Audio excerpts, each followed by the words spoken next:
Alors, nous sommes prêts. Nous sommes prêts. Tout le monde est là. Tout le monde est prêt. Alors, je vous souhaite la bienvenue au tout premier débat électoral municipal sur les enjeux relatifs à la protection des animaux organisé par la SPCA de Montréal. Je m'appelle Maude Goyer, je suis journaliste et je serai l'animatrice et la modératrice du débat de ce soir.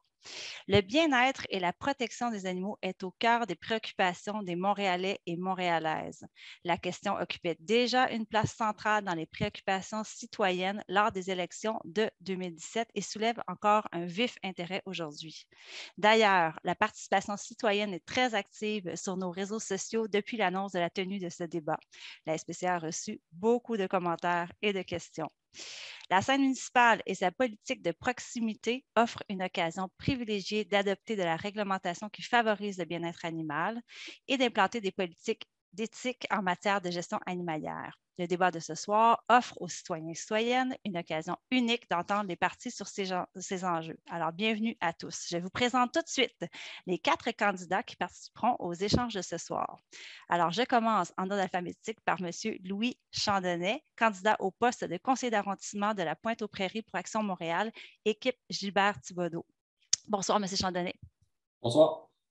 Alors, Louis Chandonnet vit à Pointe-aux-Trembles depuis 2011. C'est une personne proactive, intègre, axée sur les résultats. C'est aussi une personne d'idées, de convictions et de concepts souhaitant rendre la société québécoise fonctionnelle, plus juste, rentable et viable à long terme. Il s'est impliqué dans le mouvement citoyen pour un parc linéaire sur l'ancienne friche ferroviaire qui longe la rue Victoria et il va parfois au conseil de ville pour questionner les règles d'urbanisme. Au niveau provincial, M. Chandonnet est porte-parole en environnement pour Équipe autonomiste et a été candidat pour ce parti dans plusieurs élections. Il se représente dans sa circonscription, cette fois-ci au municipal, pour offrir aux électeurs une alternative crédible à ce que les médias et sondages veulent imposer aux citoyens. Son désir de s'impliquer en politique municipale est de changer les choses et de redonner une image positive de Montréal au reste du Québec. Maintenant, M. Salim Daman. Bonsoir, monsieur. Bonsoir, Mme Goyer. Bonsoir. Candidat au poste de conseiller de ville de l'arrondissement Saint-Édouard pour Ensemble Montréal, équipe Denis Coderre.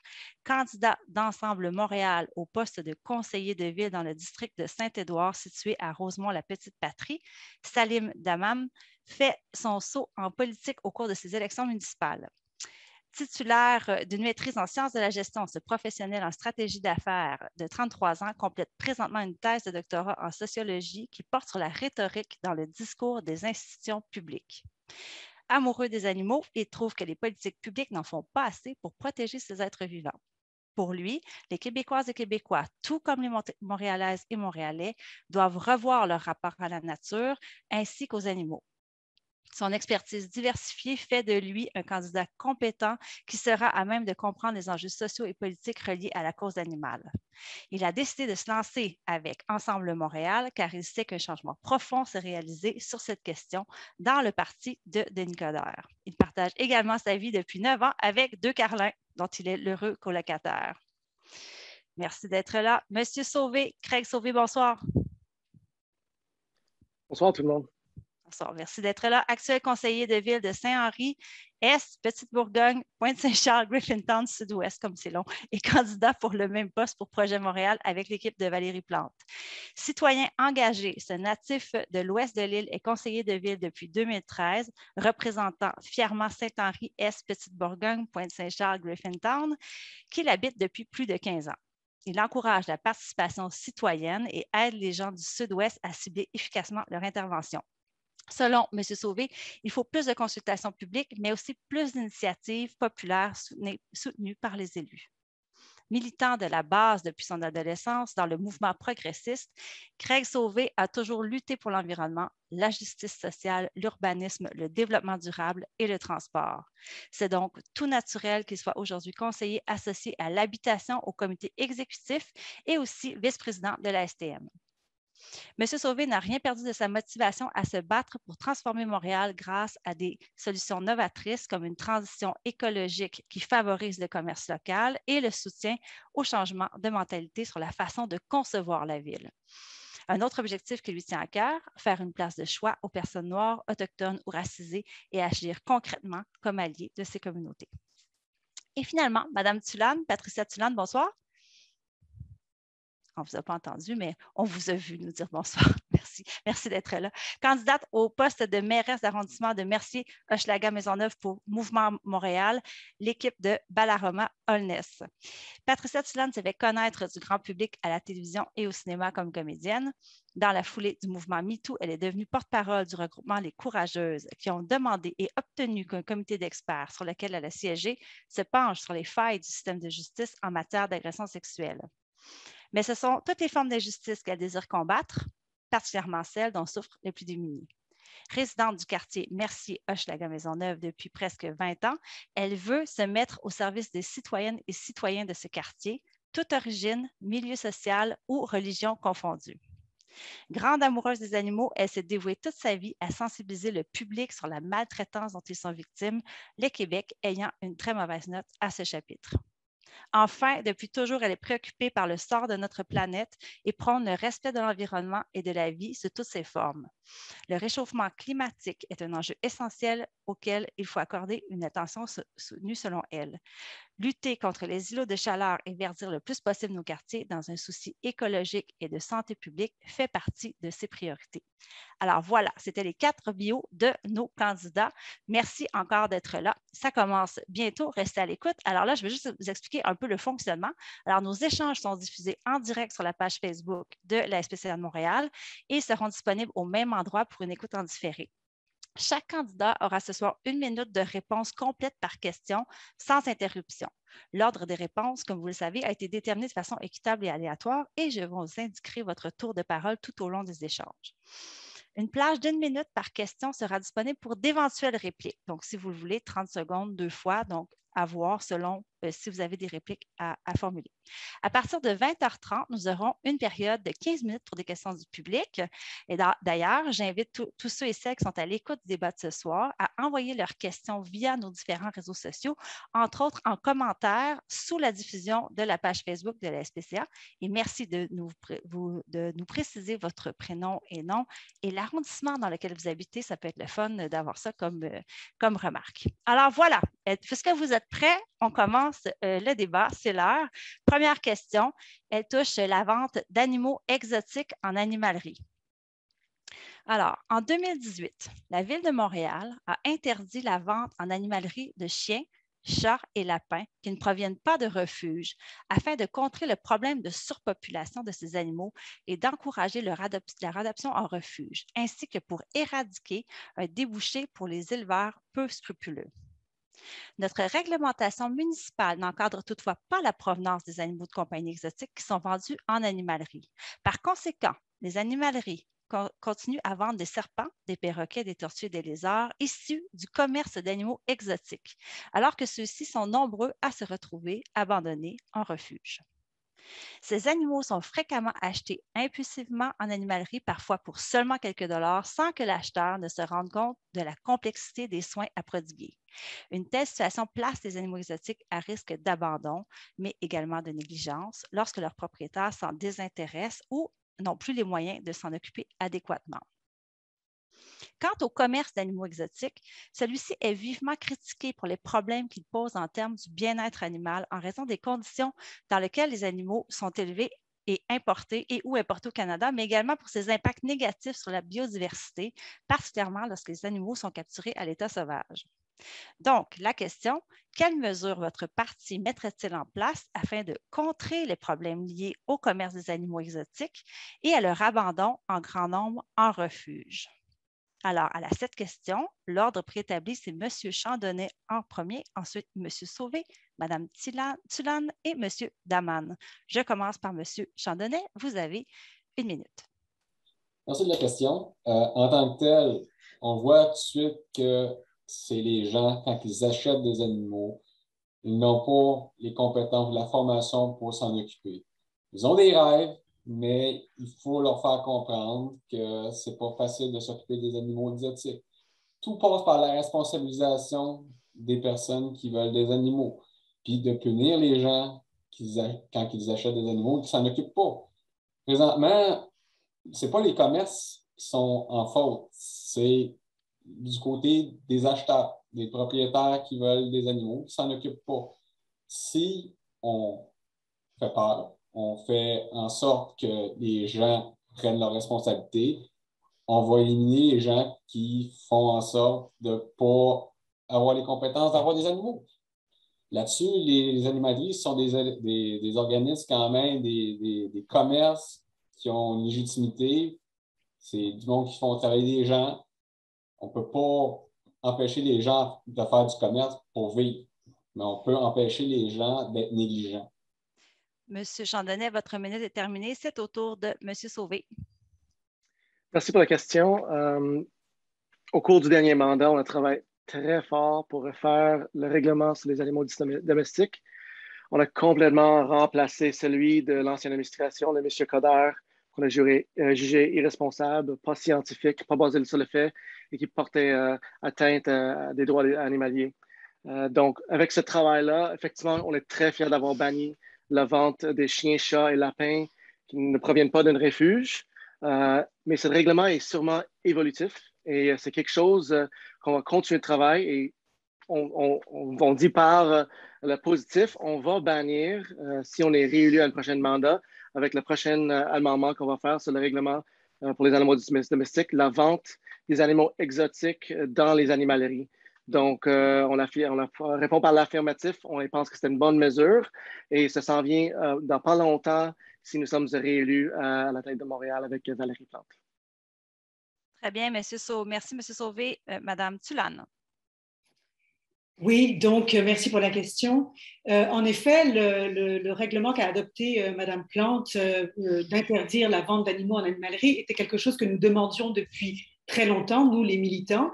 Nous l'avons obtenu, mais par un effet étrange, effectivement, les animaux exotiques ont été oubliés de ce règlement. Or, comme vous l'avez souligné tantôt, ce sont probablement les animaux qui souffrent le plus de leur situation, c'est-à-dire que souvent ce sont des animaux qui sont capturés en milieu sauvage. La plupart ne se rendent même pas, enfin, de nombreux animaux ne se rendent même pas en magasin à cause des mauvais traitements qu'ils subissent. Ils peuvent mourir du traumatisme d'avoir été piégés et arracher leur environnement naturel. On soulignait qu'en Afrique du Sud, par exemple, 90% des serpents meurent dans leur première année suivant leur capture.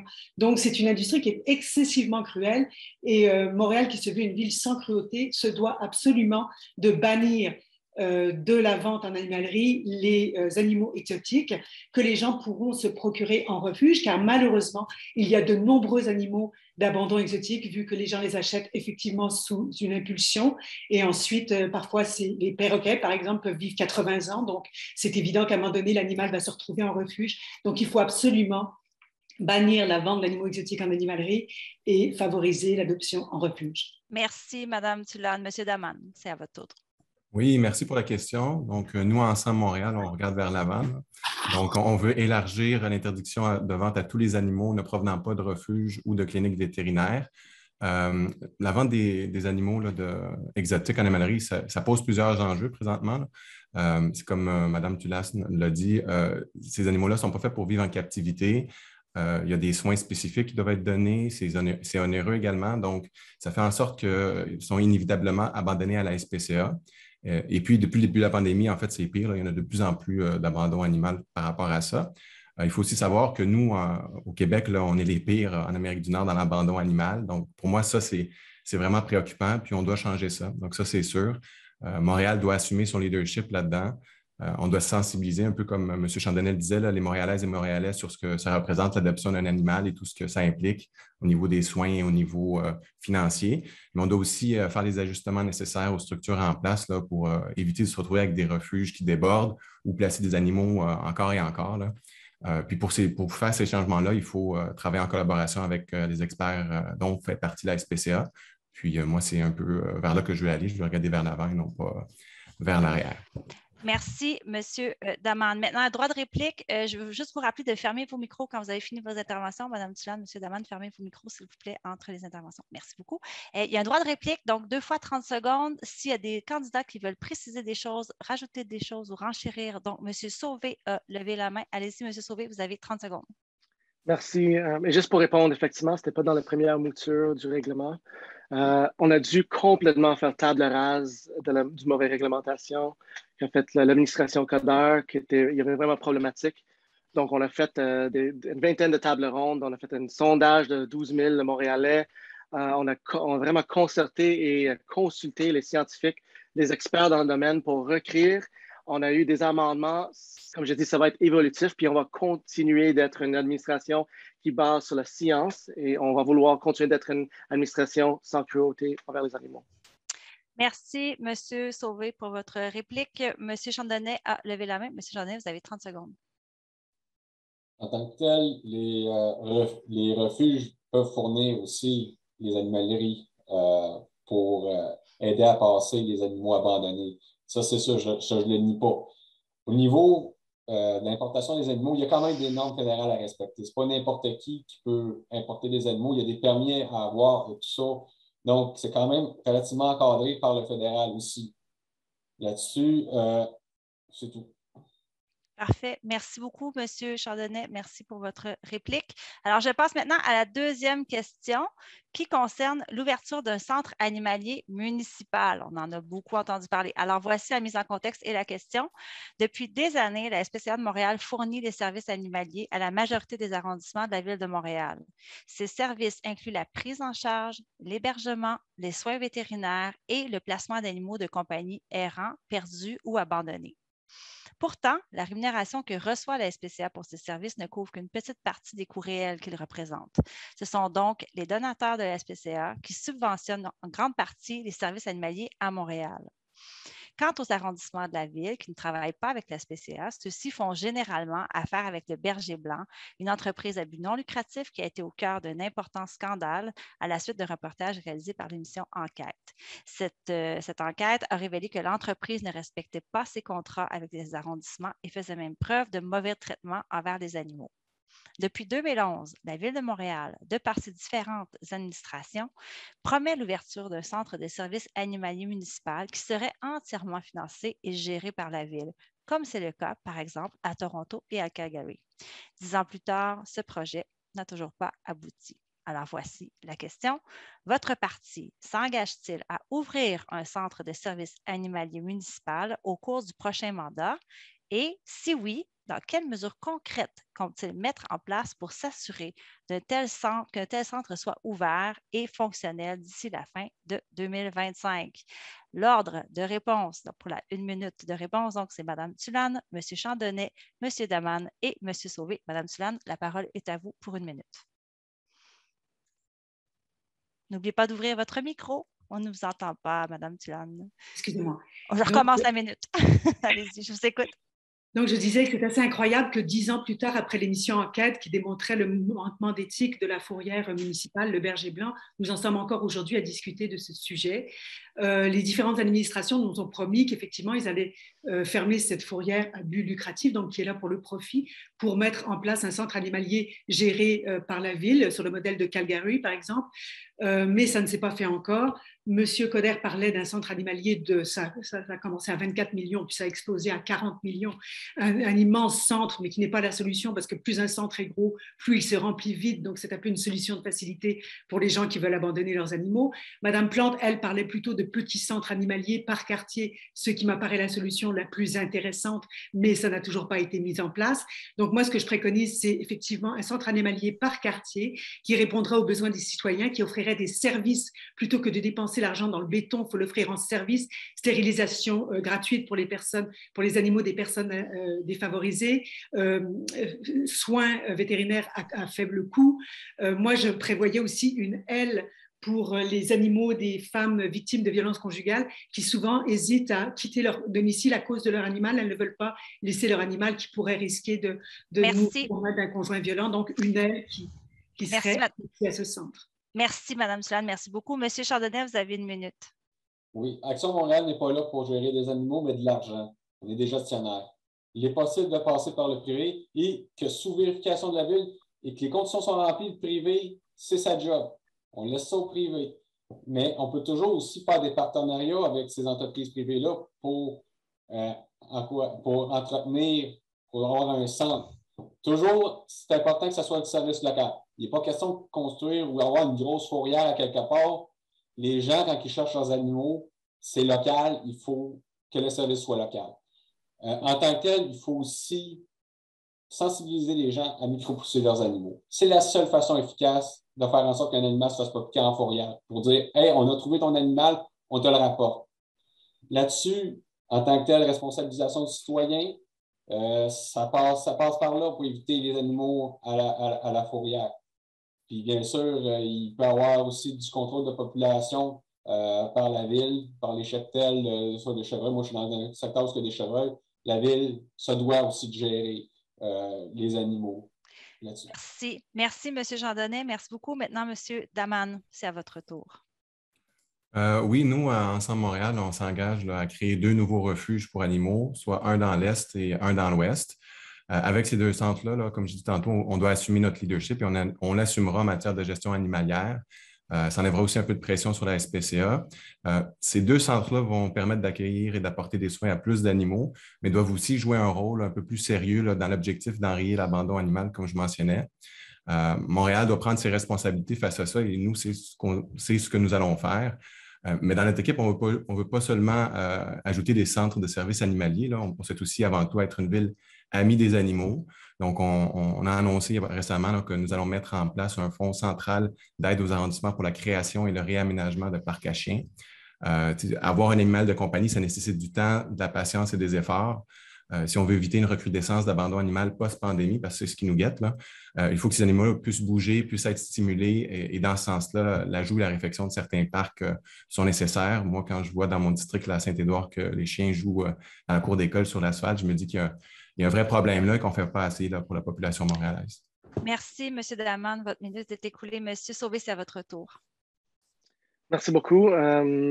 Donc, pour notre part, effectivement, c'est un dossier qu'on travaille depuis le début du mandat. On était extrêmement actifs dans le dossier animalier. Comme vous le savez, on a travaillé sur le règlement, mais oui, c'est un autre dossier sur lequel on a travaillé. On a hérité dans l'administration le projet d'un grand centre service animalier centralisé, mais dans le nord-est de la ville. Très, très coûteux, effectivement. Donc, on a traité ce dossier. On a, nous aussi, décidé d'aller vers un modèle plus décentralisé. C'est quelque chose sur lequel on travaille.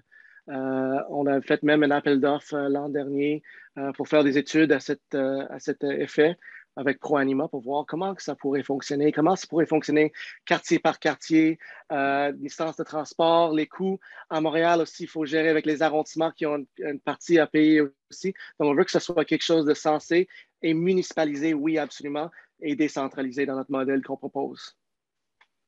Parfait. Merci, M. Sauvé. Étant donné que le temps file à une vitesse incroyable et qu'on est déjà 10 minutes en retard et que j'aimerais qu'on respecte notre temps, les droits de réplique seront retirés, malheureusement, parce qu'on est trop en retard. Alors, on passe à la prochaine question. Question 3, c'est sur le financement des services animaliers. Alors, voici la mise en contexte et la question.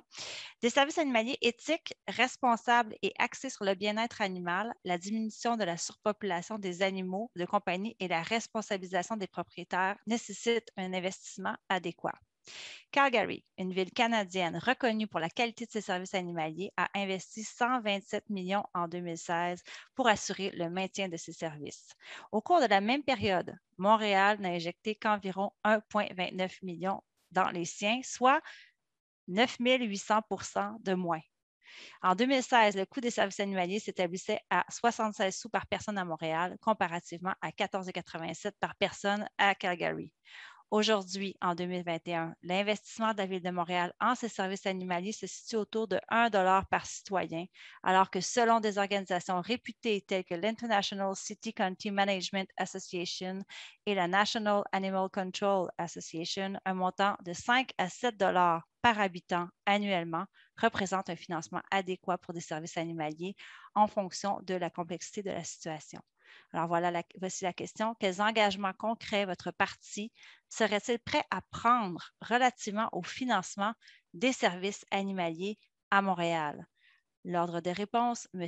Daman, Mme Tulane, M. Sauvé et M. Jeandonnet. M. Daman, c'est à vous la parole. Oui, en fait, là, ça, c'est une question, comme je vous mentionnais tantôt, nous, on veut une ville amie des animaux. Donc, en termes de de post-pandémie, on craint vraiment qu'il y ait des gens qui abandonnent leurs animaux. Donc, il faut se donner les moyens là, pour qu'on ait plus, comme tantôt je disais, un dans l'ouest et un dans l'est en termes de centres de services animaliers. Là, en termes de budget, en termes de montant, il faut regarder, si on est élu, là, bien sûr, là, quelle proportion on pourrait accorder à ça.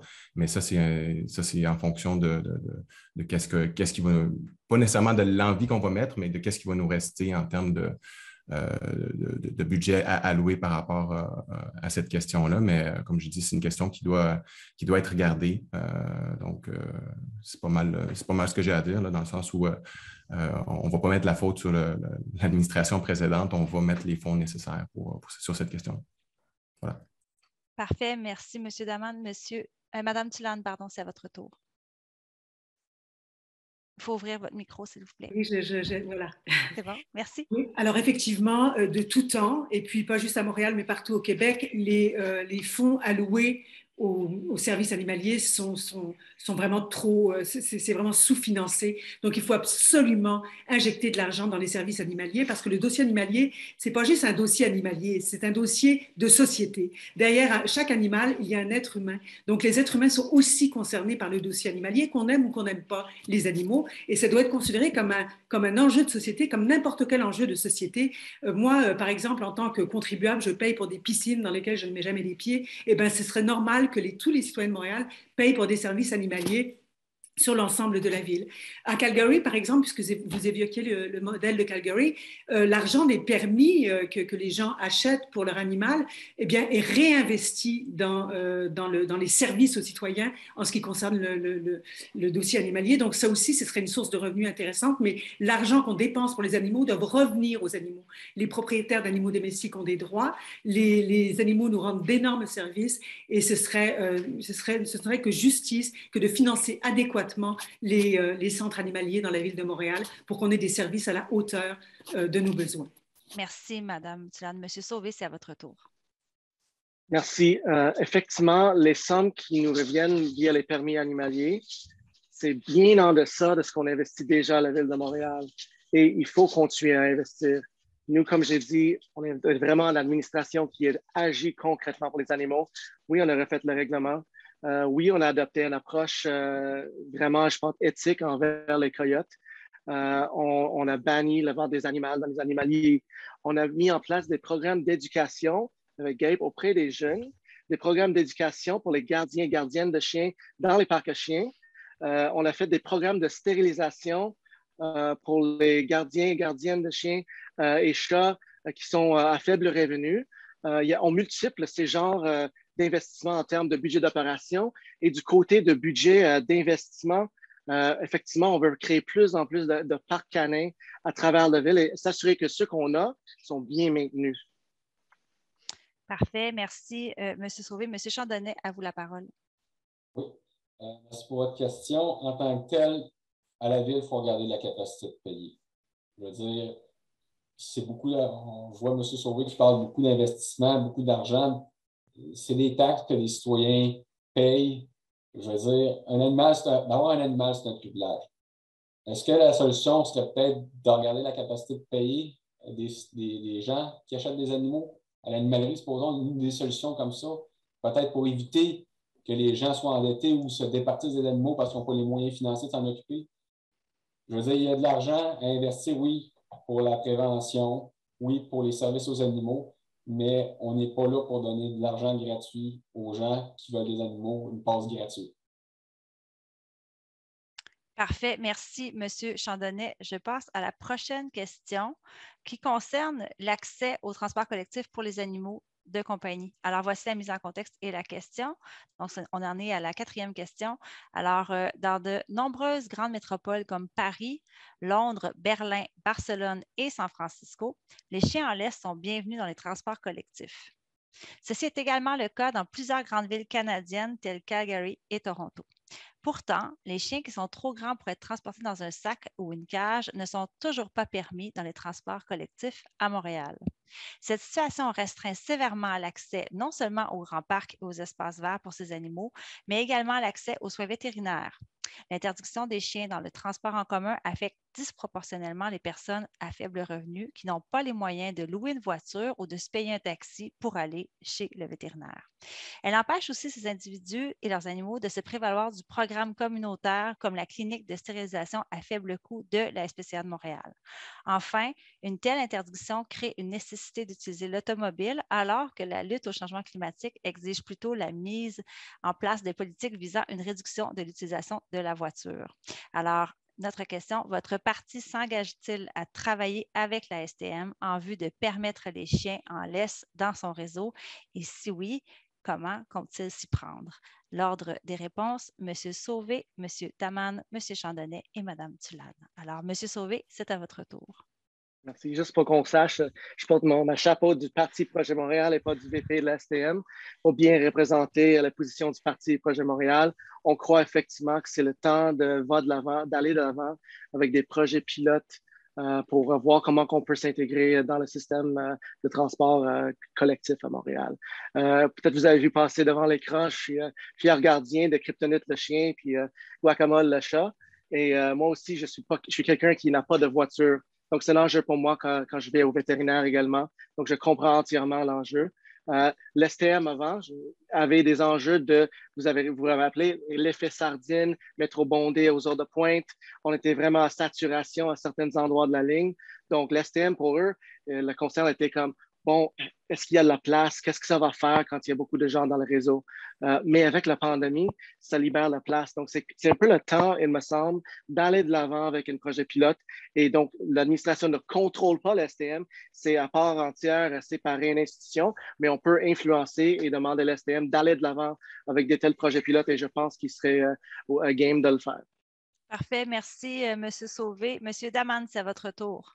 Oui, merci. Je suis content d'avoir le vice-président de la STM avec nous pour savoir pourquoi ce n'est pas fait avant. Donc, ça, c'est intéressant. Nous, à Ensemble Montréal, on est en faveur d'autoriser l'accès dans le transport en commun aux chiens en laisse, en dehors des heures de pointe et dans un wagon prédéfini pour ce qui serait du métro. Il faut bien sûr travailler en collaboration avec la STM pour définir plus précisément le comment. Mais oui, comme vous l'avez dit, c'est ce genre d'initiative-là qui permettrait à ceux qui n'ont pas d'auto de profiter des parcs en ville avec leurs animaux ou même de les amener chez le vétérinaire, comme vous l'avez dit.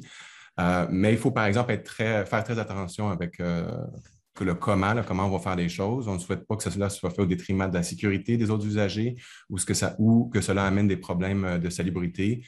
Il faut aussi être conscient que ce n'est pas tout le monde qui souhaite prendre le transport en commun avec des chiens en laisse, que ce soit les enfants qui pourraient avoir peur ou les gens qui seraient allergiques.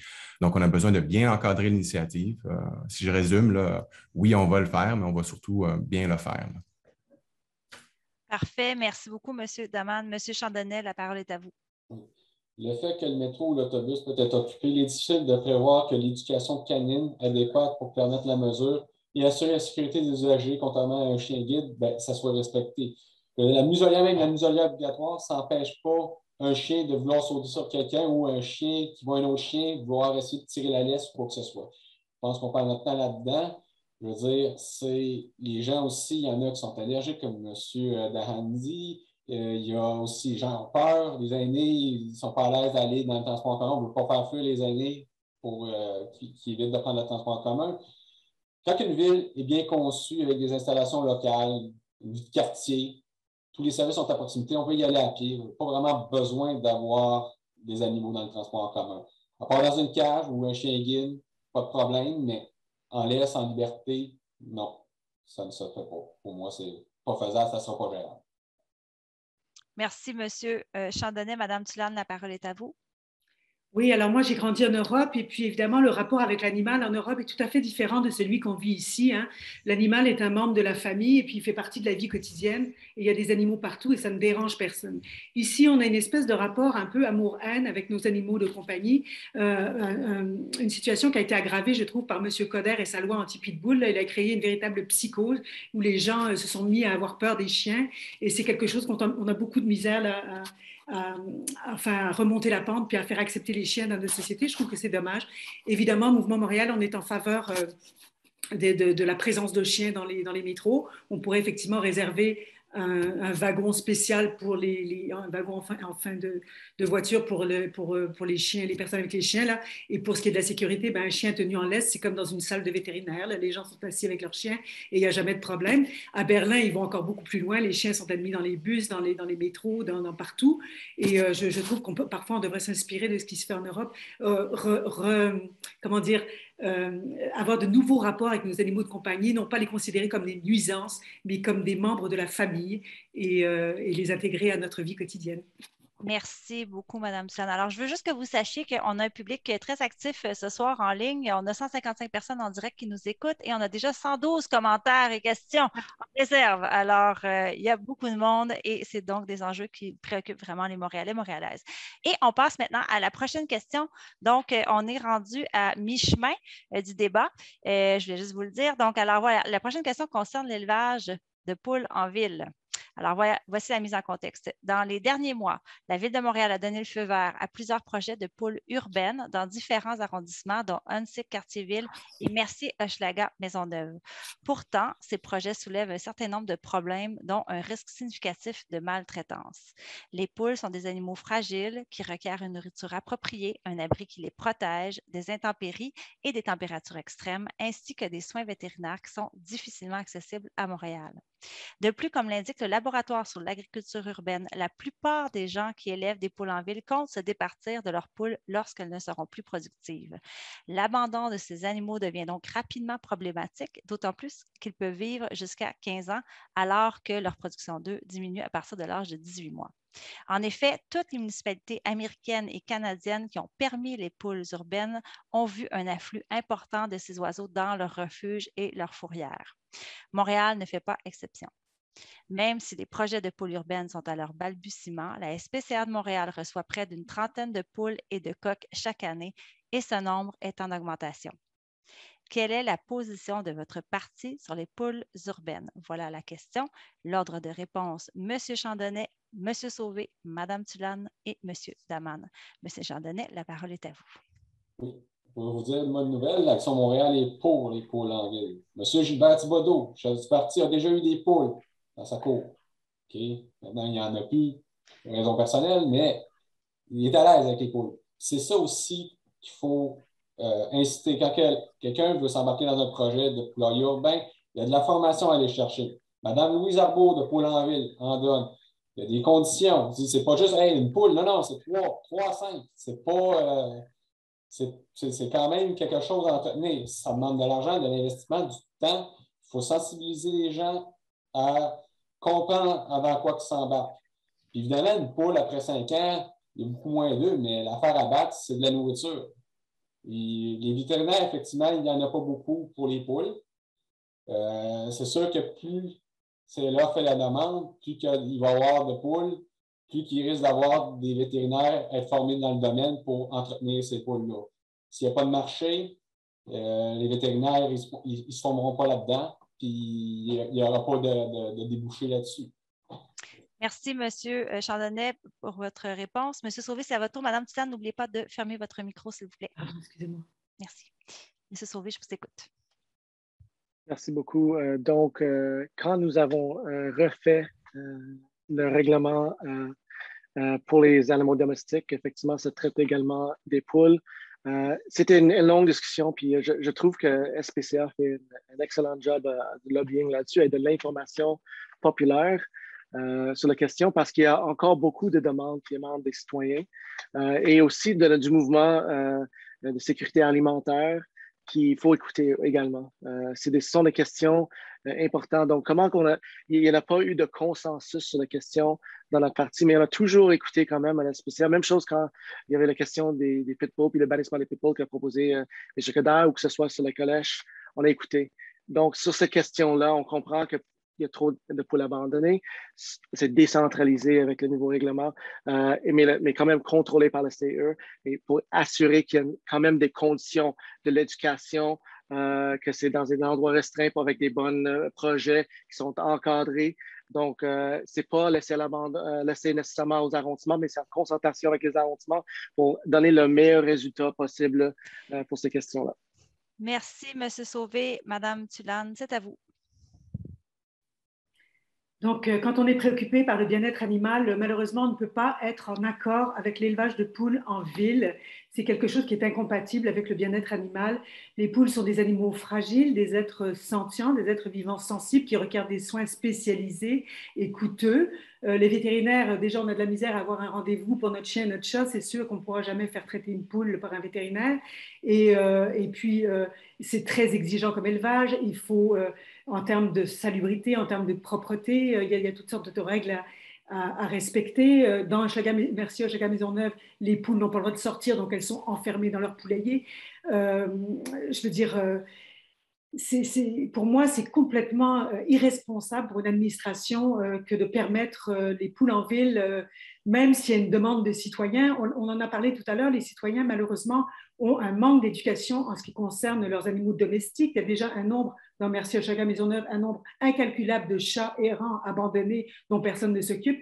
Et voilà maintenant qu'on veut introduire les poules en sachant très bien qu'elles ne pondent que 2 ans. Donc, qu'est-ce qui va se passer après? Les gens vont les abandonner. Et d'ailleurs, comme vous l'avez dit, la SPCA déjà déplore le nombre grandissant de poules et de coqs, d'abandon de poules et de coqs dont on se débarrasse dans les refuges.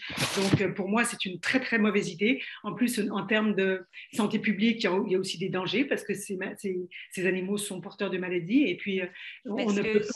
Pardon. Je m'excuse, Madame Tsulane, votre temps est écoulé. Monsieur Daman, c'est à votre tour. Oui, merci. Donc, nous, notre position Ensemble Montréal est très claire là-dessus. Pardon. Il y aura un moratoire sur l'élevage de poules en milieu urbain. Puis je trouve ça drôle que M. Sauvé en parle. Il y avait tous les pouvoirs pendant 4 ans, puis rien s'est passé. On n'a pas écouté la SPCA là-dessus. Il faut être en mesure de comprendre que dans ce cas-ci, comme Mme Tulas l'a dit, là, il y a vraiment un risque d'abandon animal et de négligence par rapport à ce dossier-là. Comme vous l'avez dit, Mme Goyer, une poule, là, ça peut vivre jusqu'à 15 ans. L'hiver au Québec est difficile, il faut avoir des installations adéquates. Là. Et en tant que gouvernement responsable, nous, on se doit là, de sensibiliser les Montréalaises et Montréalais sur des enjeux que cette pratique peut avoir auprès des animaux. Comme vous le disiez en introduction, là, moi, je veux qu'on... C'est une question vraiment là, de changer notre rapport aux animaux face à ça. On doit travailler plus étroitement en collaboration avec les experts du milieu comme la SPCA. Et quand on décide d'implanter de telles pratiques, ce qui ne semble pas avoir été fait ici, là, ça, c'est ce genre d'enjeu qu'on aimerait amener à une table de concertation sur la condition animale qu'on aimerait créer. Donc, au lieu d'avoir de prendre des dossiers pièce à la pièce, c'est une table de concertation où il y aurait des experts, un comité d'experts du milieu, où on pourrait voir si ce genre de pratique, qu'est-ce que ça comprend, qu'est-ce que ça fait, et si c'est vivable en milieu urbain. Donc, c'est un peu ça qu'on souhaite faire. Merci, M. Daman. Merci à tous pour vos réponses. Les 2 prochaines questions concernent la faune urbaine.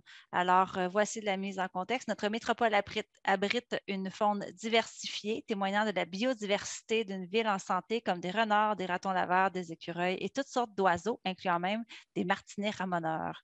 Les animaux de la faune qui partagent notre environnement urbain sont également chers au cœur des Montréalais et Montréalaises, puisqu'en 2021 seulement, c'est plus de 1900 animaux de la faune que les citoyens et citoyennes ont confiés à la SPCA pour des soins et une éventuelle réhabilitation dans leur milieu.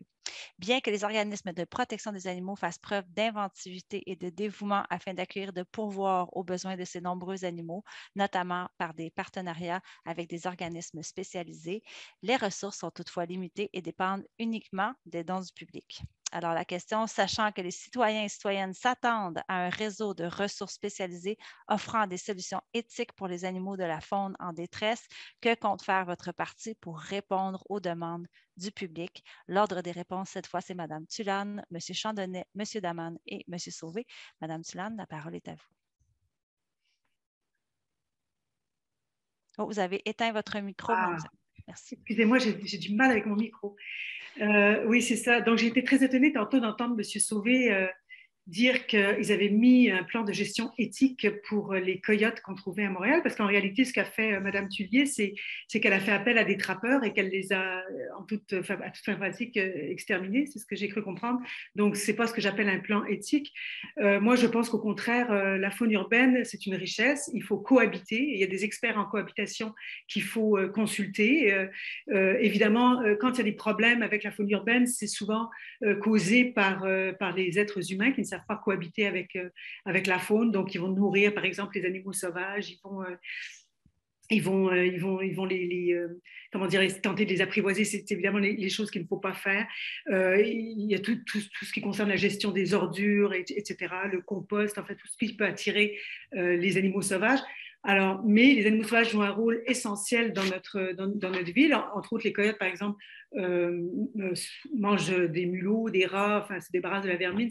Ça peut être très utile dans une ville. Et c'est vrai qu'on a malheureusement peu de ressources pour les soigner. Quand on trouve un oiseau malade, par exemple, on ne sait pas où l'amener. Quand on trouve un animal sauvage malade, souvent, c'est au berger blanc qu'on l'envoie et on connaît les résultats. Oui, merci, Mme Tulane. Le temps est écoulé. Monsieur Chandonnet, c'est à votre tour. Vivant dans l'est de l'île, la faune y est abondante. Il est primordial de préserver les parcs nature que nous avons sur l'île et même possiblement d'encourager les corridors verts. Un animal qui a un habitat, c'est un animal qui n'est pas en danger. Pour aider la faune urbaine, il faut arrêter de densifier la ville afin qu'idéalement que chaque animal ait un habitat, puis même les propriétaires aient des arbres sur leur terrain pour attirer les oiseaux, puis aussi avoir des nids pour les autres animaux. Donc, la Ville a déjà des mécanismes de régulation de la faune. En tant que tel, comme je l'ai déjà dit, moi, c'est le privé. Nous autres, Action Montréal, on ne gère pas des animaux, on gère des fonds. Le privé est là pour s'en occuper. Il y a quand même des vérifications de la surpopulation qui est fait dans la ville. Qu'est-ce qui serait bien? Ça, c'est un autre palier. Au fédéral et au provincial, les routes, des roadkills, des marmottes aplaties. Pourquoi il n'y a pas des passages sur les autoroutes? Mais ça, c'est hors du municipal. Une idée comme ça. Merci, M. Chandonnet. M. Daman, c'est à votre tour. Oui, je vais essayer si le chat ne dérange pas trop. Donc, avant toute chose, là, par rapport à la faune urbaine, nous, on pense un peu comme Mme Tulane, il faut être en prévention pour éviter que des situations problématiques, comme on a vu avec les coyotes, là, arrivent et qu'on doit capturer ces animaux-là dans des cages. Présentement, à Montréal, il y a vraiment un problème de propreté, là, notamment avec les poubelles qui débordent dans les parcs. Puis la présence d'animaux de la faune en ville s'explique en partie parce qu'ils sont attirés par la nourriture. Donc, on s'est déjà engagé, nous, Ensemble Montréal, à augmenter le nombre de poubelles et de poubelles fermées dans l'espace public, en plus d'augmenter la fréquence des collectes là, dans les parcs pendant l'été. Ça fait 4 ans là, que le parti soulève cet enjeu-là, mais ça n'a jamais été résolu au niveau de l'administration actuelle. Il y a aussi des questions de sécurité publique que pose, par exemple, comme je disais, la présence de coyotes en ville, comme on a pu le voir par le passé. Donc, nous, on a à cœur vraiment là, que la sécurité montréalaise et montréalaise. C'est pour ça qu'on va agir rapidement quand ce genre de situation-là arrive. Tantôt, je vous parlais de la table de concertation. Bien, ce serait ce genre de questions-là, là, des questions, c'est comment on attrape ces animaux-là si on a besoin de les attraper. Là. Donc, ça passerait par la table de concertation sur la condition animale. Puis, si on veut vraiment promouvoir le respect de la faune, bien, on doit adopter des politiques plus éthiques et plus responsables dans la gestion des animaux qu'on considère nuisibles là, en milieu urbain. Merci. Voilà. Merci, M. Daman. M. Sauvé, c'est à votre tour. On vous écoute. Merci. Donc, en fait, il faut le dire, le plan Coyote qu'a établi Mme Thuillier en lien avec les scientifiques est un plan éthique. On utilise les meilleures tactiques. C'est pas donc c'est dans l'effarouchement, c'est de l'information citoyenne. C'est dépister les sources de nourriture des coyotes pour prévenir à ce qu'ils viennent manger. Puis c'était un succès. À l'époque, donc on parle d'il y a 2 ans, le chef de l'époque d'Ensemble Montréal, Lionel Perez, dit que c'était un désastre total, on ne devrait pas faire du vivre ensemble avec les coyotes. Donc il a complètement critiqué ça. Leur parti, c'était ça leur plan. Donc, c'était ça leur vision pour ça. En matière de propriété, ben, c'est une affaire d'arrondissement aussi. Et certains arrondissements Ensemble Montréal aussi, on laisse à désirer en matière de propriété, il faut le dire. Donc, pour nous, on va continuer à avoir des approches éthiques. Les animaux qui existent en ville sont là, c'est leur habitat aussi, ils existent là. Donc, il faut trouver les meilleures manières scientifiques pour trouver l'expertise pour avoir une bonne gestion et vivre ensemble avec ces animaux. Merci, M. Sauvé. Alors, on passe à la prochaine question qui est aussi sur la faune urbaine, je le rappelle. Alors, voici la question. L'utilisation de pièges par des citoyens et citoyennes pour attraper et parfois tuer des animaux de la faune qu'ils considèrent nuisibles, comme les ratons laveurs, les écureuils, les moufettes et les marmottes, est une pratique courante à Montréal. Au-delà du fait que les pièges utilisés sont parfois de nature à infliger des blessures graves ou encore une mort souffrante aux animaux qui s'y trouvent pris, cette pratique va à l'encontre des principes de gestion éthique de la faune qui prônent plutôt l'élimination de sources de nourriture et l'utilisation de techniques d'effarouchement. La question, votre parti serait-il favorable à une interdiction complète du piégeage sur le territoire de la Ville de Montréal? Et sinon, quelles mesures adopterait-il afin de mieux encadrer cette pratique et de protéger le bien-être des animaux de la faune? L'ordre des réponses, M. Daman, Mme Tulane, M. Sauvé et M. Chandonnet. M. Daman, la parole est à vous. Oui, c'est une très bonne question. Je reviens avec le fait que nous, ce qu'on souhaite, là, puis c'est quelque chose qui va être nouveau au niveau de la Ville de Montréal, c'est d'avoir une table de concertation sur la condition animale. Donc, au lieu de faire, comme je disais tantôt, au lieu de faire du à la pièce, puis à chaque fois qu'il y a une problématique, trouver des solutions qui sont à refaire et à refaire, on veut avoir une table de concertation qui, à travers ça, va donner des directives quand même assez claires. Donc, si on veut promouvoir le respect de la faune là, par rapport aux questions de piégeage là, et de capture en cage, ben, on doit adopter des politiques qui sont éthiques et des politiques responsables. C'est ce que j'ai vraiment le goût de dire. Là, j'aimais bien Mme Tulane qui disait on doit vivre avec les animaux de la faune, mais à certains moments, il y a aussi une question de sécurité publique. Donc, ce n'est pas des questions qu'on doit faire, qu'on doit répondre sur le coin d'une table. C'est vraiment quelque chose qu'on doit, une approche scientifique, un peu comme M. Sauvé disait, là, adopter. Voilà. Parfait, merci M. Daman. Mme Tulane, la parole est à vous. Oui, alors moi, une des expériences les plus traumatisantes là, que j'ai vécues, justement, c'est quand mon chien s'est pris dans un piège à pattes. Et c'est là que j'ai pu constater à quel point cet appareil inflige de la détresse et de la souffrance à un animal. Mon chien est devenu fou, il a mordu, il s'est cassé les dents en essayant d'arracher le piège avec ses dents. C'était une scène horrible. Et je me suis imaginé, là, un animal sauvage se retrouvant pris dans ce piège. Moi, ça m'a horrifiée. Donc, c'est sûr qu'évidemment, je suis contre tout trapage, tout piégeage. Je trouve qu'effectivement, nos rapports avec les animaux ici, malheureusement au Québec, et Montréal ne fait pas exception, notre seul rapport avec les animaux dits nuisibles, c'est qu'on les extermine. On n'est jamais en recherche de solutions alternatives, on n'est jamais en recherche de cohabitation. La solution de facilité, c'est les tuer, les tuer, les tuer. Et puis, ces méthodes-là sont parfois dangereuses puisque il y a des petites, je ne sais pas si vous avez remarqué, mais des petites boîtes noires qui servent à attraper les rats. Il y en a un petit peu partout à Montréal, où il y a du poison à l'intérieur. Parfois, les rats s'échappent et vont mourir dans la rue et parfois sont mangés par des chats. Donc, ça peut être des méthodes dangereuses. Merci, Mme Tulane. Monsieur Sauvé, c'est à vous. Merci. Donc, oui, à ce que je sache, déjà, on n'a pas le droit de tuer des animaux sans des permis. C'était mon impression de la loi. C'était clairement écrit dans le règlement également, à ce que je sache. Donc, pour nous, on ne veut pas que les gens prennent ce genre d'attitude envers les animaux. C'est cruel. Il faut absolument trouver une manière de faire du vivre ensemble avec les animaux. Certainement, il y a des débats à avoir de société de comment on peut vivre avec les animaux. Il y a des questionnements il faut des conversations aussi dans la communauté par rapport à ça pour qu'on comprenne les vrais enjeux.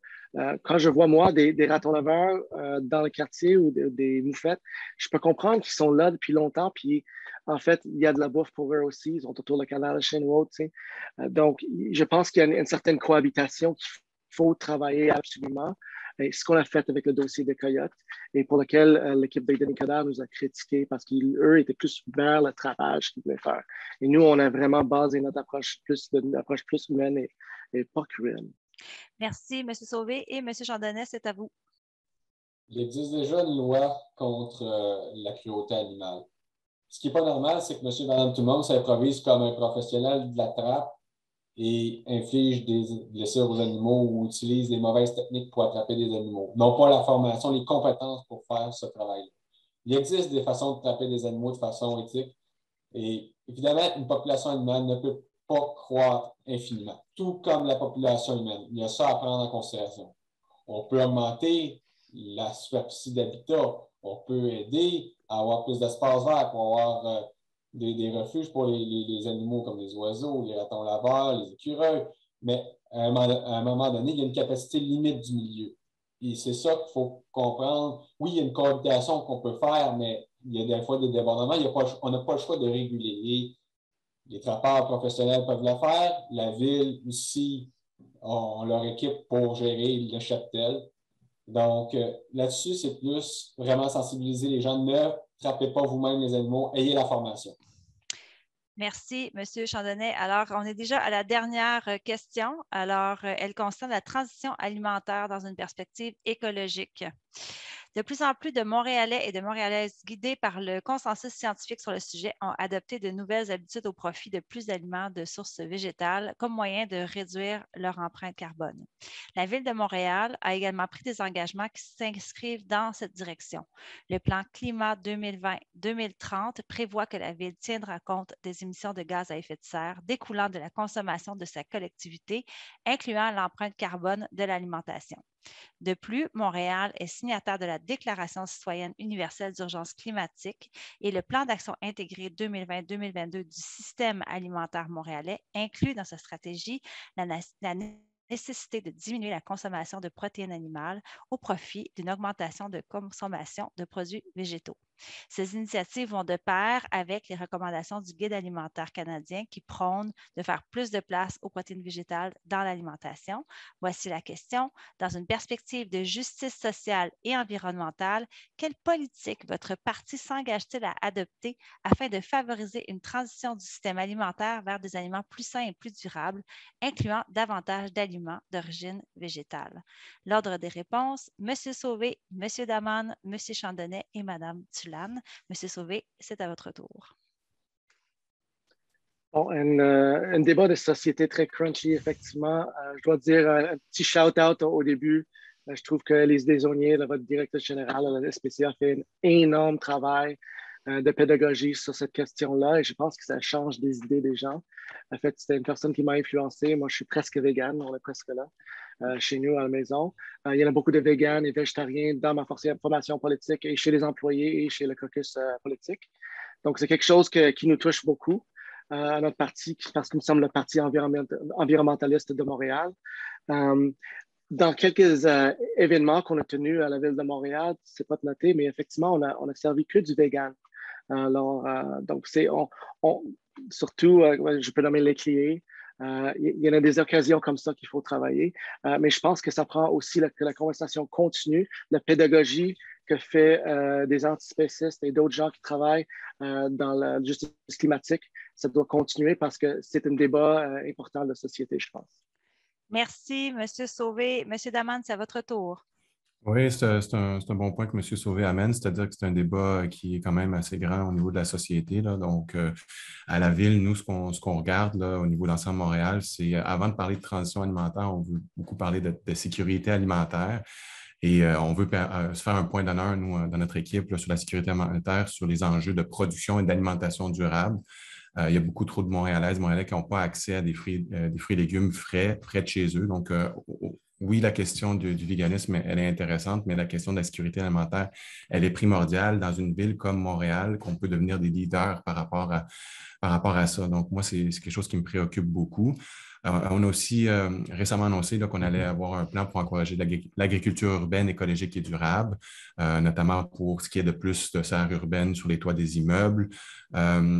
Et si on creuse un peu, là, on se rend compte vite là, que la ville, il n'y a pas de politique alimentaire montréalaise présentement. Donc, nous, on souhaite en élaborer une, et ça en collaboration avec les acteurs du milieu. Donc, cette politique-là, ça servirait de feuille de route pour l'accompagnement au niveau d'initiatives locales, la réglementation et le développement de l'agriculture urbaine, mais aussi de la création d'opportunités pour tout ce qui est économie sociale et pour développer finalement un système alimentaire accessible et durable. Merci. Merci, M. Daman. M. Chandonnet, c'est à votre tour. Bon, je suis un petit peu, je vais faire le troublemaker un petit peu. Action Montréal, que Gilberto Timodo, est contre l'extrémisme sous toutes ses formes. Ça inclut l'antispécisme puis l'imposition de taxes à des citoyens pour leur choix de vie. On peut penser que l'humain sur la Terre, c'est un problème pour les animaux. Cependant, étant donné que l'humain fait partie du règne animal, pourquoi on n'a pas le droit de manger de la viande? Je veux dire, même dans la culture canadienne, amérindienne, la chasse fait partie des choix de mode de vie. Ceci dit, on peut en faire en sorte de développer l'autonomie alimentaire des gens en ayant plus de terrain pour planter des arbres fruitiers, pour faire des jardins. Puis ça passe par le fait qu'il faut arrêter de densifier la ville là-dessus. Aussi, il faudrait aussi trouver des mécanismes pour minimiser le gaspillage alimentaire ou de revaloriser les invendus dans les épiceries. Là-dessus, tout part par la consommation pour réduire les gaz à effet de serre. l'alimentation, là, c'est une fausse solution. Merci, M. Chandonnet. Mme Tulane, la parole est à vous. Donc, évidemment, moi, je suis végétarienne depuis plus de 30 ans, végétalienne depuis plus de 10 ans. Donc, pour moi, c'est évident que le bien-être animal, la santé humaine et l'environnement sont intimement liés. Moi, j'ai commencé à être végétarienne pour des raisons animalistes, mais je me suis aperçue que ça avait un impact incroyable sur ma santé et aussi, évidemment, sur l'environnement. Donc, en fait, il faut assurer aux citoyens une offre alimentaire diversifiée, incluant des options végétariennes et végétaliennes. Il faut miser sur l'éducation, donner des ateliers pour apprendre aux gens à comment cuisiner leurs légumes, parce que c'est encore un mystère pour bien des gens, et les gens ont toujours l'impression qu'une alimentation végétalienne, c'est une alimentation plate et non diversifiée. Donc, on pourrait se doter de politiques d'achat dans les édifices publics et parapublics, écoles, hôpitaux, édifices gouvernementaux, ayant pour objectif que le plus rapidement possible, 85% des aliments servis soient d'origine végétale, 80% soient produits et transformés localement et 75% proviennent d'une agriculture agroécologique, le tout dans une approche zéro gaspillage et zéro déchet et toujours dans un souci de respect de la vie sous toutes ses formes. Merci, Mme Tulane. Alors, merci à vous quatre d'avoir répondu à toutes nos questions. Maintenant, on va passer aux questions du public.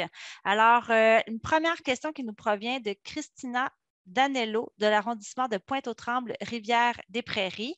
Alors, voici la question. Donc, nous avons 15 minutes, je vous rappelle, pour prendre des questions du public. Le débat devrait se terminer à 20h45. Alors, voici la question de Mme Danello. La stérilisation des animaux domestiques est maintenant obligatoire, mais que faites-vous pour faire appliquer ce règlement? Rien n'a vraiment changé avec tous les chats non stérilisés. Alors, est-ce que quelqu'un veut lancer le débat? Alors, Mme Tulane, on vous écoute et je vous donne 1 minute. Effectivement, vous avez raison. La réglementation a comme limite qu'on ne peut pas vraiment s'assurer qu'elle est bien appliquée. Donc, plutôt qu'une réglementation coercitive, inciter les gens à faire stériliser leurs animaux en leur offrant, par exemple, pour les plus démunis, des stérilisations gratuites. On pourrait aussi utiliser une unité mobile de stérilisation comme il existe à New York pour faire stériliser des chats errants. Mais régler le problème en amont, c'est très important, car la stérilisation est évidemment une solution pour lutter contre la surpopulation féline et contre les euthanasies de masse. Merci, Mme Tulane. En fait, on va y aller avec des 30 secondes. Vous avez fait 30 secondes et je vais donner 30 secondes à M. Sauvé aussi. Allez-y, puis M. Daman ensuite. Effectivement, c'est un dossier important. Comme je dis, on a été hyper actifs dans le dossier animalier. Montréal n'a pas avancé autant dans le dossier animalier depuis probablement son histoire. Pour cela, effectivement, on a doté de plus de ressources à nos équipes en service animalier. On a obligé ça pour avoir une médaille. On fait des stérilisations pour les personnes à bas revenus, des cliniques. On fait de l'éducation populaire. On investit pour l'éducation populaire dans les parcs à chiens. Et il faut saluer aussi l'énorme travail de tous les militants et militantes qui font la capture, stérilisation, relâche-maintien aussi, que dans cette question de surpopulation, jouent un rôle essentiel. Merci, M. Sauvé. M. Daman, c'est à vous. Ensuite, M. Chandonnet, 30 secondes. Oui, ben, cette question-là, elle est super importante. On parle de stérilisation, mais la ville de Montréal, c'est quand même la deuxième plus grosse au Canada. On doit assumer notre rôle de métropole, là. Donc, on doit être des leaders par rapport à tout ce qui est sensibilisation au niveau de l'abandon animal, mais aussi de la pertinence et de l'importance de faire stériliser son animal. Donc, les politiques qui ont été mises en place dans la dernière administration, je trouve qu'elles sont très bonnes au niveau de la stérilisation et d'offrir la stérilisation à des personnes à faible revenu. Ça, il faut continuer de faire ça. On n'arrêtera pas, nous, du côté d'Ensemble Montréal. Il va falloir aller plus loin. Merci, M. Daman. M. Chandonnet? Pour dire, c'est pas à la ville de faire la police de savoir si les animaux sont stérilisés chez les gens, de rentrer chez les gens et dire est-ce que votre animal est stérilisé ou quoi que ce soit. Il faut travailler en amont. Quand les gens veulent un animal, il faut qu'ils aient les moyens de l'avoir et de juger de leur capacité. Disons que quand tu fais de l'argent sur un animal, tu ne le pas sur d'autres choses. Donc, le travail est en amont. Sensibilisons les gens à ce niveau. Merci, M. Chandonnet. Merci à vous quatre. Alors, une autre question qui est rentrée. On est toujours environ à 155 personnes qui nous écoutent, donc l'affluence n'a pas descendu et on a beaucoup de questions. Alors, en voici une autre. Alors, je vous la lis. Nous avons reçu, plus d'une soixantaine de questions citoyennes portant sur les clauses d'interdiction des animaux de compagnie dans les baux de location, dont celle de Steve Gagnon-Dunsik et de Karen Keane de Ville-Saint-Laurent. C'est un sujet qui préoccupe énormément les Montréalais et Montréalaises, particulièrement cette période de crise du logement. Les questions proviennent de tous les arrondissements et témoignent d'un problème touchant un grand nombre de ménages locataires.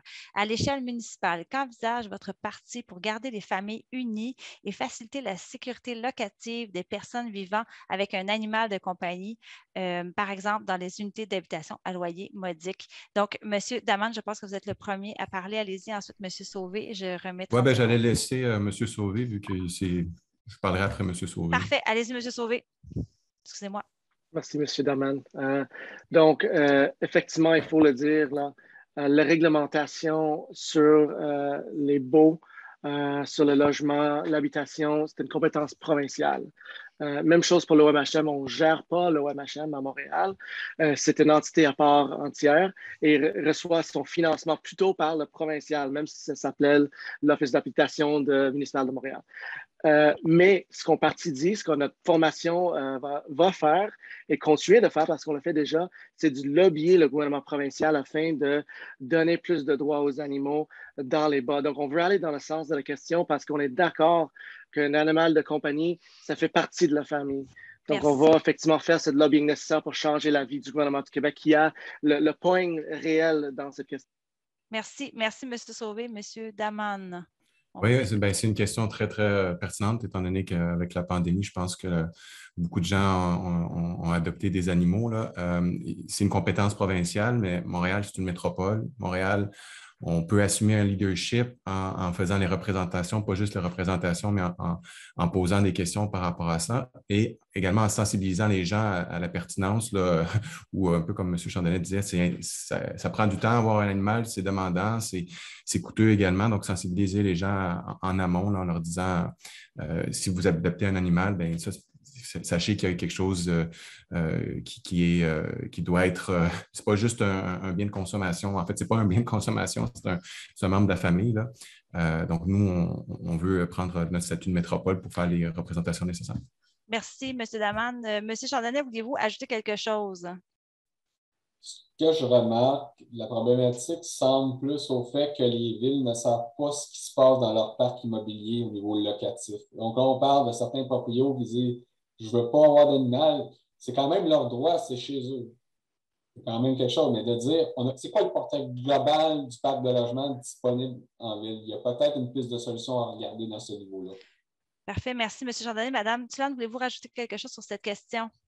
Oui, je voulais simplement dire que certaines villes comme Vancouver ont adopté des motions pour que cette clause soit enlevée des baux parce que c'est effectivement la cause de nombreux abandons d'animaux et malheureusement, ce n'est pas toujours les animaux qui sont la cause de détérioration de logements. Moi, j'ai eu des locataires qui m'ont détruit un logement et qui n'avaient pas d'animaux. Donc, quand on est civilisé, qu'on ait des animaux ou pas, eh bien, on prend soin de notre logement. Donc, il faut absolument que cette clause-là disparaissent et aussi peut-être aussi permettre que les locataires donnent des cautions qui à ce moment-là pourraient être rendues si ça peut rassurer les propriétaires d'avoir des cautions qui seraient rendues à ce moment-là si le logement est en bon état. Merci. Comme ça se fait partout. Merci, Mme Tulane. On va prendre une dernière question du public, si vous le permettez. Alors, je viens de la recevoir. Donc, nous avons une question de Nicole Boutier de l'arrondissement de Verdun. Elle demande « Qu'allez-vous faire pour que les 4 ex-chevaux de calèche de Montréal puissent vivre dans un pré qui convient à leurs besoins et reçoivent les soins dont ils ont besoin? Ils sont actuellement confinés dans le Vieux-Montréal dans un espace insalubre et un parking automobile rempli de voitures le jour. Quel est votre plan d'action? Quel est votre échéancier pour le réaliser? Est-ce que quelqu'un veut y aller? Est-ce que M. Daman, vous aviez déjà levé votre main? Oui. Ah non, mais c'était une vieille... pardon, je peux répondre. OK. Oui, c'est une vieille main. Je peux répondre, à moins que quelqu'un vous laisse lancer, là, je n'ai pas de problème. Par rapport aux calèches, nous, c'est sûr qu'ils ne reviennent pas à Montréal, donc c'est quelque chose qu'on a mis de l'avant, là.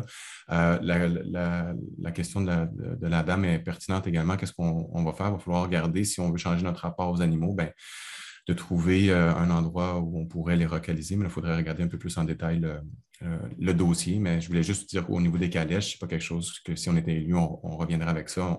On passe à autre chose. Et la même chose pour ce qui est de la question des pitbulls, ce n'est pas acceptable socialement. Donc, la même chose. Merci. Merci, M. Daman. Mme Tulane, à votre tour. Oui, alors moi, je faisais partie de la mobilisation citoyenne qui s'est mobilisée contre ces 4 chevaux-là qui croupissent dans ces écuries insalubres dans Griffintown.